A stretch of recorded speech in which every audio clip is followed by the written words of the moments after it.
ನಮಸ್ತೆ. ಶ್ರೀ ರಾಘವೇಂದ್ರ ಸ್ವಾಮಿಗಳು ಕೊಟ್ಟಿರುವ ಭಿಕ್ಷೆ. ಈ ಭಿಕ್ಷೆಯಲ್ಲಿ ನಾವು ಬದುಕ್ತಿದ್ದೀವಿ ಅಂದಾಗ ರಾಯರಿಗೆ ನಾವು ಪ್ರತಿನಿತ್ಯ ಧನ್ಯವಾದವನ್ನು ತಿಳಿಸ್ಬೇಕು. ಇವತ್ತು ನಾನು ರಾಯರ ಸೇವೆ ಮಾಡೋದು ಹೇಗೆ ಅಂತ ತುಂಬ ಸಿಂಪಲ್ಲಾಗಿ ಬೇಗನೆ ಹೇಳಿ ಮುಗಿಸ್ತೀನಿ. ದಯವಿಟ್ಟು ಯಾರೂ ಬೇಜಾರು ಮಾಡ್ಕೋಬೇಡಿ. ಇವರು ಸೀರೆನ ಇಟ್ಕೊಂಡು ರಾಘವೇಂದ್ರ ಸ್ವಾಮಿಗಳನ್ನ ಬಳಸ್ಕೋತಿದ್ದಾರೆ ಅಂತ ಮಾತ್ರ ಅಂದ್ಕೋಬೇಡಿ. ನನಗೆ ಟೈಮ್ ಇಲ್ಲ, ಕೂತ್ಕೊಂಡು ವಿಡಿಯೋ ಮಾಡೋಕ್ಕೆ ಮುಂಚೆ ಥರ ನನಗೆ ಟೈಮ್ ಇಲ್ಲ. ಸಿಕ್ಕಾಬಿಟ್ಟೆ ಕೆಲಸ ಇರೋದರಿಂದ ನಾನು ನೈಟು 10:30ಗೆ ನಾನು ಸ್ಟಾರ್ಟ್ ಮಾಡಿದೆ ಕೆಲಸ. 10:30ಇಂದ ಮಧ್ಯರಾತ್ರಿ 1:30-2 ಗಂಟೆವರೆಗೂ ಕೂಡ ನಾನು ಕೆಲಸನ ಮಾಡಿದ್ದೀನಿ. ಈಗ ವಿಡಿಯೋ ಮಾಡೋಕ್ಕಾಗ್ತಾಯಿಲ್ಲ, ಅದರಿಂದ ನಾನು ನಿಮಗೆ ವಿಡಿಯೋ ಮುಖಾಂತರ ನಾನು ನಿಮಗೆ ತಿಳಿಸ್ತೀನಿ. ಯಾರಿಗೆಲ್ಲ ತುಂಬ ಕಷ್ಟ ಇದೆ, ನನಗೆ ನೀವು ಫೋನ್ ಮಾಡಿ ಹತ್ಕೊಂಡು ಕರ್ಕೊಂಡು ನನ್ನ ಹತ್ರ ನೀವು ಕಷ್ಟನ ಹೇಳ್ಕೊಳ್ಳೋ ಬದಲು ಶ್ರಮಪಟ್ಟು 21 ದಿನ ನೀವು ಸಂಕಲ್ಪ ಸೇವೆ ಅಂತ ಮಾಡಿ, ಖಂಡಿತ ರಾಯರು ನಿಮ್ಮ ಕಷ್ಟಕ್ಕೆ ಒಂದೊಳ್ಳೆ ಪ್ರತಿಫಲ ಕೊಟ್ಟೇ ಕೊಡ್ತಾರೆ. ಏನಪ್ಪ ಅದು ಅಂತ ಅಂದರೆ ಸಂಕಲ್ಪ ದೀಪ ಅಂತ ನೀವು ಹಚ್ಚಬೇಕು. ಸಂಕಲ್ಪ ದೀಪ ಅಂದರೆ 21 ದೀಪಗಳು, ಮಣ್ಣಿನ ದೀಪಗಳು. ಅದಕ್ಕೆ ನೀವು ತುಪ್ಪನ ಹಾಕಿ ನೀವು ದೀಪನ ಹಚ್ಚಬೇಕು. ನಿಮ್ಮ ಕೈಲಿ ಶಕ್ತಿ ಇದೆ ನಾನು ಮಾಡ್ತೀನಿ ಅಂದರೆ ಅಕ್ಕಿ ಹಿಟ್ಟಿಂದನೂ ಕೂಡ ನೀವು 21 ದೀಪಗಳನ್ನ ಮಾಡಿಕೊಂಡು ನೀವು ಸಂಕಲ್ಪ ಸೇವೆನ ಇದೇ ಗುರುವಾರದಿಂದ ತುಂಬ ಕಷ್ಟ ನಮ್ಮ ಕೈಲಿ ಆಗ್ತಿಲ್ಲ, ಕಷ್ಟಗಳನ್ನ ತಡ್ಕೊಳ್ಳೋಕ್ಕೆ ಅಂತ ಅನ್ನೋರು ನೀವು ಮನಸ್ಸಿಂದ ರಾಘವೇಂದ್ರ ಸ್ವಾಮಿಗಳನ್ನ ನಂಬಿಕೆನ ಇಟ್ಟು ನಿಮ್ಮ ಮನಸ್ಸಲ್ಲಿ ರಾಯರಿದ್ದಾರೆ ಅಂತ ಅಂದ್ಕೊಂಡು 21 ದಿನದ ಸಂಕಲ್ಪ ಸೇವೆನ ನೀವು ಸ್ಟಾರ್ಟ್ ಮಾಡಿ, ಖಂಡಿತ ಒಳ್ಳೆಯದಾಗುತ್ತೆ. 21 ದಿನ ಅಂತ ಅಂದರೆ ಮೊದಲನೇ ದಿನ ನೀವು 21 ಮಣ್ಣಿನ ದೀಪನ ತಗೊಂಡು ಗುರುವಾರದಿಂದ ಸ್ಟಾರ್ಟ್ ಮಾಡಿ. ಇಲ್ಲ ಬೆಳಗಿನ ಜಾವ 6 ಗಂಟೆಗೆ ಪೂಜೆ ಆಗಬೇಕು, ಇಲ್ಲ ಸಾಯಂಕಾಲ 5:30-6 ಗಂಟೆಗೆ ಪೂಜೆ ಮಾಡಿದರೂ ಓಕೆ. ನೀವು ಫಸ್ಟ್ ಡೇ ಸ್ಟಾರ್ಟ್ ಮಾಡೋದ್ರಿಂದ ಬೆಳಗ್ಗೆನೇ ನೀವು 6 ಗಂಟೆಗೆ ನೀವು ಪೂಜೆನ ಸ್ಟಾರ್ಟ್ ಮಾಡಿ 21 ದೀಪನ ಇಟ್ಕೊಳ್ಳಿ. ಪೂಜೆಗೆಲ್ಲ ನೀವು ರೆಡಿ ಮಾಡ್ತೀರಾ ಮನೆಯಲ್ಲಿ. 21 ದೀಪನ ಇಟ್ಕೊಂಡು ಅದಕ್ಕೆ ತುಪ್ಪ ಮತ್ತು ಬತ್ತಿ ಎಲ್ಲ ಹಾಕಿ ರಾಯರ ಹತ್ರ ಸಂಕಲ್ಪ ಮಾಡ್ಕೊಳ್ಳಿ. ರಾಯರೇ, ನಮಗೆ ಈ ಥರ ಒಂದು ಕಷ್ಟ ಇದೆ, ಇದನ್ನು ಹೋಗ್ಲಾಡಿಸಿ ನಮಗೊಂದು ಒಳ್ಳೇದು ಮಾಡಿ. ನಿಮಗೇನಿರ್ಬೋದು ಆ ಸಂಕಲ್ಪನ ನೀವು ಮಾಡಿಕೊಂಡು ದೀಪನ ಹಚ್ಚಿ 21 ದಿನ ನೀವು ಪ್ರತಿನಿತ್ಯ 21 ದೀಪನ ಹಚ್ತಾನೆ ಬರಬೇಕು. ಪ್ರತಿನಿತ್ಯ ಸೇವೆ. ನೀವು ಸೇವೆ ಮಾಡಬೇಕಾದ್ರೆ ಯಾವುದೇ ರೀತಿ ಬೇರೆಯವ್ರಿಗೆ ಬೈಯೋದು, ಸುಳ್ಳು ಹೇಳೋದು ಏನೂ ಮಾಡಬಾರ್ದು. ಎಲ್ಲವನ್ನು ತ್ಯಜಿಸ್ಬೇಕು. ಸಿಕ್ಕಿದ್ದೆಲ್ಲ ತಿನ್ನೋದು, ಕಾಲಿಗೆ ಚಪ್ಪಲಿ ವಿಷಯ ಕೇಳ್ತೀರಾ, ಅದು ನಾನು ಹೇಳೋಕ್ಕಾಗಲ್ಲ, ಯಾಕೆಂದರೆ ಕೆಲವರು ಕೆಲ್ಸಕ್ಕೆ ಹೋಗೋರು ಇರ್ತಾರೆ. ಹಾಗಾಗಿ ಅದನ್ನು ನಾನು ಹೇಳಲ್ಲ. 21 ದಿನ ನೀವು ನಿಷ್ಠೆಯಿಂದ ನೀವು ಮಾಡಿ, ಖಂಡಿತ ನೀವು ಮಾಡೋ ಪೂಜೆಗೆ ರಾಯರು ನಿಮಗೆ ಪ್ರತಿಫಲ ಕೊಟ್ಟೇ ಕೊಡ್ತಾರೆ. ನೀವು ಸಂಕಲ್ಪನ ಸ್ಟಾರ್ಟ್ ಮಾಡೋಕ್ಕೆ ಮುಂಚೆ ರಾಯರ ಶ್ಲೋಕನ ನೀವು ಹೇಳಬೇಕು. ಹೇಳಿ ಆದಮೇಲೆ ಸಂಕಲ್ಪನ ಮಾಡಿಕೊಂಡು ಆಮೇಲೆ ನೀವು ದೀಪನ ಹಚ್ಚಿ ದೀಪನ ಬೆಳಗ್ಗೆ ರಾಯರ ಮುಂದೆ ಇಡಬೇಕು. ಇಟ್ಟ ಆದಮೇಲೆ ನೀವೇನಾದ್ರೂ ಉಪವಾಸ ಮಾಡ್ತೀರಾ, ಒಂದೊತ್ತು ತಿಂತೀರಾ ಅಂದರೆ ನೀವು ಒಂದೊತ್ತು ತಿನ್ಬೋದು. ನಿಮ್ಮ ಆರೋಗ್ಯ ಸಮಸ್ಯೆ ಇದೆ, ನಮ್ಗೆ ಆಗಲ್ಲ ಹಸ್ಕೊಂಡಿರೋಕ್ಕೆ ಅನ್ನೋದಾದರೆ ನೀವು ಬೇಕಾದ್ರೆ 2 ಟೈಮು ಊಟ ಮಾಡ್ಬೋದು.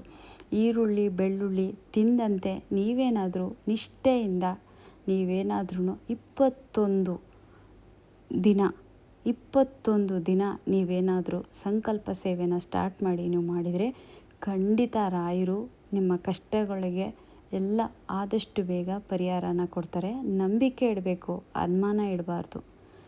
ಮಾಡ್ತಾರೋ ಇಲ್ವೋ, ನಮಗೆ ಕಷ್ಟ ಬಂದಿದೆ, ಅಯ್ಯೋ ಯಾವುದ್ರ ಮೇಲೋ ಏನು ಇಂಟ್ರೆಸ್ಟ್ ಇಲ್ಲ ಅಂತ ಅಂದ್ಕೋಬಾರ್ದು. ನೀವು ಕಷ್ಟಪಟ್ಟು ಮಾಡಿ, ಖಂಡಿತ ನೀವೇ ಈ ರಿಸಲ್ಟ್ನ ನನಗೆ ಹೇಳ್ತೀರಾ. ರಾಯರು ನಮ್ಮ ಜೀವನದಲ್ಲಿ ಪವಾಡನೆ ಮಾಡಿದ್ರಕ್ಕ, ನಾನು ಈ ಸೇವೆ ಮಾಡಿದೆ, ನಮಗೆ ತುಂಬ ಒಳ್ಳೆಯದಾಯಿತು ಅಂತ ನೀವು ಹೇಳ್ತೀರ. ನಿಮಗೆ ಆರೋಗ್ಯ, ಹಣಕಾಸಿನ ಸಮಸ್ಯೆ ಆಗ್ಬೋದು, ಬೇರೆ ಏನೇ ಸಮಸ್ಯೆ ಇರ್ಬೋದು, ರಾಯರ ಮುಂದೆ ನಿಂತು ನೀವು ಸಂಕಲ್ಪ ಮಾಡ್ಕೊಂಡು 21 ದಿನ ಮಾಡಿ. 21 ದಿನ ನಿಮ್ಮ ಕೈಲಿ ಮಾಡೋಕ್ಕಾಗಲ್ವಾ, ವಾರ ಮಾಡ್ತೀನಿ ಅಂದರೂ ಕೂಡ ನೀವು ಪ್ರತಿ ವಾರ 21 ದಿನ ನೀವು ಮಾಡ್ಬೋದು. ಇದಂತೂ ತಿಳ್ಕೊಳ್ಳಿ. ನೀವೇನಾದರೂ 21 ದಿನ ಆಗ್ಬೋದು, 21 ವಾರ ಆಗ್ಬೋದು, ನೀವೇನಾದರೂ ಸೇವೆನ ಮಾಡ್ತಿದ್ದೀರಾ, ನೀವು ಪೂಜೆನ ಹಿಡ್ದಿದ್ದೀರಾ ಅಂದರೆ ನೀವು ಯಾವುದೇ ಕಾರಣಕ್ಕೂ ನಾನ್ ವೆಜ್ ಮುಟ್ಬಾರ್ದು. ನಾನ್ ವೆಜ್ ಮುಟ್ಬಾರ್ದು, ಬೈಬಾರ್ದು, ಸುಳ್ಳು ಹೇಳ್ಬಾರ್ದು. ನಿಮ್ಮ ಆತ್ಮನ ನೀವು ಶುದ್ಧವಾಗಿ ಇಟ್ಕೋಬೇಕು. ಯಾವುದೇ ರೀತಿ ಕೆಟ್ಟ ಮಾತುಗಳ್ನೂ ಕೂಡ ನೀವು ಆಡಬಾರ್ದು. ಯಾಕೆಂದರೆ ಸಂಕಲ್ಪ ಸೇವೆ, ನಿಮ್ಮ ಕಷ್ಟ ನೀವು ಪರಿಹಾರ ಆಗಬೇಕು, ನಿಮ್ಮಲ್ಲಿರುವಂಥ ಕಷ್ಟಗಳೆಲ್ಲ ದೂರ ಆಗಿ ಒಂದೊಳ್ಳೆ ದಿನ ಬರಬೇಕು, ನಾವು ಚೆನ್ನಾಗಾಗಬೇಕು, ನಾವು ರಾಯರನ್ನು ನಂಬಿದ್ದೀವಿ, ರಾಯರಿದ್ದಾರೆ ಖಂಡಿತ ಅನ್ನೋದಾದರೆ ನೀವು 21 ದಿನದ ಸೇವೆ ಮಾಡಿ ಖಂಡಿತ ಒಳ್ಳೆಯದಾಗುತ್ತೆ. 48 ದಿನದ ಸೇವೆ ಕೂಡ ಇದೆ. 48 ದಿನ ಮಾಡ್ತೀನಿ ಅನ್ನೋರು 48 ದಿನ ಮಾಡ್ಬೋದು. ಇಲ್ಲ ನಮ್ಮ ಕೈಲಿ ಆಗಲ್ಲ, ನಮಗೆ ಕೆಲಸ ಕಾರ್ಯಗಳಿದೆ ಅನ್ನೋರು ನೀವು 21 ದಿನ ಮಾಡಿ. ಇಲ್ಲ ಒಂದು ವಾರ ಮಾಡ್ತೀನಿ ಅಂದರೆ 21 ವಾರ ಮಾಡಿ. ನೀವು ಸಂಕಲ್ಪ ದೀಪ ಅಂತ ನೀವು ಈ ಗುರುವಾರ ಯಾರೆಲ್ಲ ಸಿಕ್ಕಾಪಟ್ಟೆ ಕಷ್ಟದಲ್ಲಿದ್ದೀರಾ, ಪ್ರಾಬ್ಲಮ್ಸಲ್ಲಿದ್ದೀರಾ, 21 ದಿನ ನೀವು ನಿಷ್ಠೆಯಿಂದ ಒಂದೊಳ್ಳೆ ಮನಸ್ಸಿಂದ ನಿಮ್ಮ ಮನಸ್ಸಲ್ಲಿರುವಂಥ ಕೆಟ್ಟ ಆಲೋಚನೆಗಳನ್ನೆಲ್ಲ ಸೈಡಿಗಿಟ್ಟು ಯಾವುದೇ ರೀತಿ ಹೊಟ್ಟೆ ಉರಿ, ಅಸೂಯೆ, ಅವ್ರಿಗೆ ಹಿಂಗಾಗಲಿ ಹಂಗಾಗಿ ಯಾವುದೇ ರೀತಿ ಏನನ್ನು ಕೂಡ ನಿಮ್ಮ ಮನಸ್ಸಲ್ಲಿ ನೀವು ಇಟ್ಕೋಬಾರ್ದು. ನೀವು 21 ದಿನ ಸೇವೆ ಮಾಡುವಾಗ ಯಾರಿಗಾದರೂ ದೇವ್ರ ಮಕ್ಕಳಿಗೆ ಹೊಟ್ಟೆ ತುಂಬ ಊಟ ಕೊಡಿಸೋದು, ಪಕ್ಷಿ ಪ್ರಾಣಿಗೆ ಏನು ಯಾವುದಾದ್ರೂ ಪರವಾಗಿಲ್ಲ, ನಿಮ್ಮ ಕೈಲಾಗಿತ್ತು ಒಂದು ನೀರು, ಒಂದು ಬಾಟ್ಲು ನೀರು ಕೊಟ್ಟರೂ ಕೂಡ ಅದೊಂದು ಸೇವೆ ರಾಯರಿಗೆ ತಲುಪುತ್ತೆ. ಹಾಗಾಗಿ ನೀವು ನಿಷ್ಠೆಯಿಂದ ಮಾಡಿ. ಖಂಡಿತ ನೀವೇನು ಅಂದ್ಕೊಂಡಿರ್ತೀರ ಎಲ್ಲ ಒಳ್ಳೆಯದಾಗುತ್ತೆ. ನೀವು ಕಮೆಂಟ್ ಮಾಡಿ, ಅಕ್ಕ ಹಂಗೆ ಮಾಡಲಾ ಹಿಂಗೆ ಮಾಡಲಾ, ಅದೆಲ್ಲ ಏನೂ ಇಲ್ಲ, ನಾನು ಹೇಳ್ದಂತೆ ಮಾಡಿ. ಗಂಡು ಮಕ್ಕಳು 21 ದಿನ ನೀವು ಸೇವೆನ ಮಾಡ್ತಿದ್ದೀರಾ, ದೀಪನ ಹಚ್ಚಿ ಸಂಕಲ್ಪ ಮಾಡಿಕೊಂಡು ಅನ್ನೋದಾದರೆ ನೀವು ಯಾವುದೇ ರೀತಿ ಶರ್ಟ್ ಹಾಕೋಂಗಿಲ್ಲ, ಪಂಚೆನ ಸುತ್ತಕೊಂಡು ನೀವು ಪೂಜೆನ ಮಾಡಬೇಕು. ಮಂತ್ರಾಲಯಕ್ಕೆ ಹೋದಾಗ ನೀವು ಹೇಗೆ ಮಾಡ್ತೀರಾ, ಶರ್ಟ್ನ ತೆಗೆಸ್ತಾರಲ್ವ, ಅದೇ ರೀತಿ ನೀವು ನಿಮ್ಮ ಮನೆಯಲ್ಲಿ ಏನಾದರೂ 21 ದಿನದ ಸಂಕಲ್ಪ ಪೂಜೆ ಅಂತ ನೀವು ಸೇವೆ ಅಂತ ನೀವು ಹಿಡಿದ್ರೆ ನೀವು ಪಂಚೆ ಸುತ್ತಕೊಂಡು ಪೂಜೆ ಮಾಡಬೇಕು. ಹೆಣ್ಮಕ್ಳು ನೀವು ಅಷ್ಟೇ, ನೀವೇನಾದರೂ ನಿಮಗೆ ಮಂತ್ಲಿ ಸಮಸ್ಯೆ ಇದೆ ಅಂತ ಅಂದಾಗ ತಲೆ ಕೆಡಿಸ್ಕೋಬೇಡಿ, ನೀವು ಪೂಜೆನ ಸ್ಟಾರ್ಟ್ ಮಾಡಿ. ನೀವು ಮಾಡಬೇಕಾದ್ರೆ ಮಧ್ಯದಲ್ಲಿ ಆ ಥರ ಏನಾದರೂ ತೊಂದರೆ ಆಯಿತು ಅಂದಾಗ ಆ ಒಂದು 5 ದಿನ ಪೂಜೆ ಮಾಡೋಕ್ಕೆ ಹೋಗ್ಬೇಡಿ, ಬಿಟ್ಬಿಡಿ. ಮತ್ತೆ ಹೊಸದಾಗಿ ಮಾಡಬೇಕು ಅಂತ ಏನೂ ಇಲ್ಲ. ನೀವು ಪೂಜೆ ಮಾಡಿದಾಗ ಎಷ್ಟು ದಿನ ನಿಮಗೆ ಸ್ಟಾಪ್ ಆಗಿರುತ್ತೋ ಅಷ್ಟು ದಿನದ ಮತ್ತೆ ನೀವು ಕಂಟಿನ್ಯೂ ಮಾಡಿಕೊಂಡು ನೀವು ಸ್ಟಾರ್ಟ್ ಮಾಡ್ಕೊಂಡು ಹೋಗಿ. ಖಂಡಿತ ಒಳ್ಳೆಯದಾಗುತ್ತೆ. ನನಗೆ ತಿಳಿದಿರುವಷ್ಟು ನಾನು ಮಾಡಿರುವಂಥ ರಾಯರ ಸೇವೆ ಬಗ್ಗೆ ಇವತ್ತು ನಾನು ನಿಮಗೆ ತಿಳಿಸ್ಕೊಟ್ಟಿದ್ದೀನಿ. ನಿಮ್ಮ ಕೈಲಾದಷ್ಟು ನೀವು ಸೇವೆನ ಮಾಡ್ತಾ ಬನ್ನಿ, ಖಂಡಿತ ಒಳ್ಳೆಯದಾಗುತ್ತೆ. ನಮಗೆ ಕಷ್ಟ ಬಂದಿದೆ ಅಂತ ನಾವು ಒಂದು ಕಡೆ ಕೂತ್ಕೊಂಡು ನಾವು ಹತ್ರ ನಮ್ಮ ಎನರ್ಜಿ, ನಮ್ಮ ಆರೋಗ್ಯ ಹಾಳಾಗುತ್ತೆ. ಮತ್ತು ಇನ್ನೊಂದು ವಿಷಯ ಏನಪ್ಪ ಅಂದರೆ, ನಾವು ಒಬ್ರ ಹತ್ರ ಹೋಗಿ ಹೇಳಿದ್ರೆ ಯಾರೂ ಕೂಡ ನಮ್ಮ ಕಷ್ಟನ ಕ್ಲಿಯರ್ ಮಾಡಲ್ಲ. ನಮಗೆ ಜ್ವರ ಬಂತು ಅಂತ ಅಂದರೆ ಹೋಗಿ ಡಾಕ್ಟ್ರ್ ಹತ್ರ ಇಂಜೆಕ್ಷನ್ ಮಾಡಿಸ್ಕೊಂಡು ಟ್ಯಾಬ್ಲೆಟ್ ತೊಗೊಂಡು ಬಂದು ಅದನ್ನು ಸೈಡಿಗೆ ಇಟ್ಬಿಟ್ರೆ ನಮ್ಮ ಜ್ವರ ವಾಸಿಯಾಗಲ್ಲ. ಆ ಟ್ಯಾಬ್ಲೆಟ್ ಏನು ಕೊಟ್ಟಿರ್ತಾರೆ ಕೋರ್ಸು, ಆ ಕೋರ್ಸ್ ಕಂಪ್ಲೀಟ್ ನಾವು ಕ್ಲಿಯರ್ ಮಾಡಬೇಕು. ಹಾಗೆ ನಾವು ರಾಘವೇಂದ್ರ ಸ್ವಾಮಿಗಳ ಸೇವೆ ಮಾಡ್ತಿದ್ದೀವಿ ಅಂದರೆ ಇದು ಒಂದು ಕೋರ್ಸು.